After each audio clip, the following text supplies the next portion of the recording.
I'm going to be showing you how to solve a quadratic equation using the quadratic formula and with the help of our ClassWiz emulator.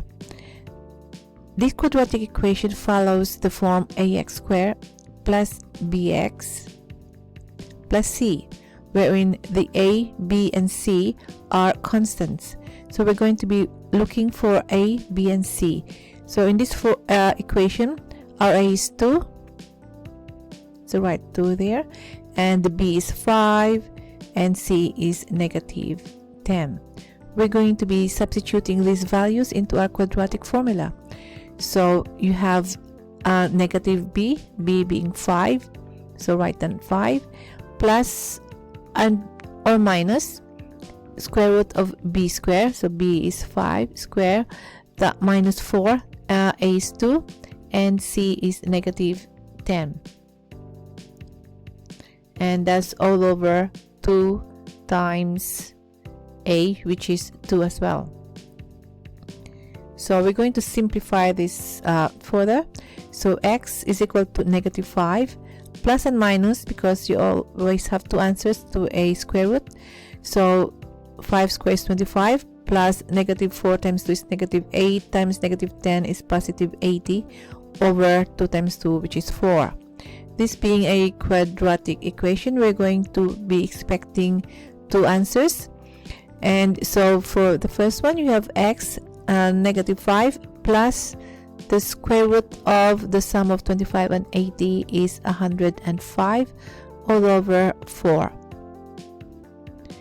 And the other answer will be x minus 5 minus square root of 105 all over 4.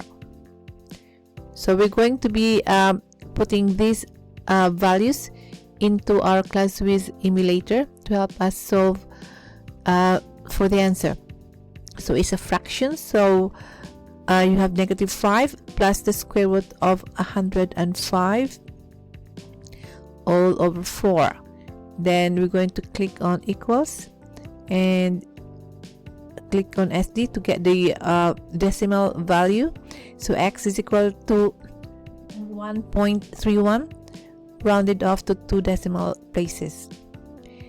Now we're going to change the plus to minus, so just click on the cursor until you get to just before the plus and replace it with minus, and click on equals, ST for decimal, and your second value is negative 3.81 rounded off to 2 decimal places.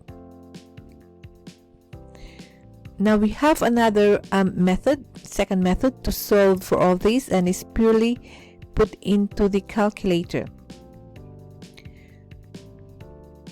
So what we're going to do, we're going to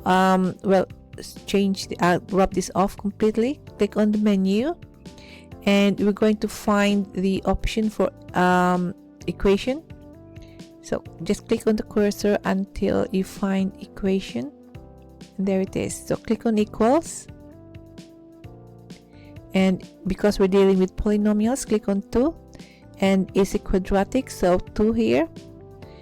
And so you have your finding the values of a, you have 2, and then for b you have 5, so click on 5, and then put in c, which is negative 10.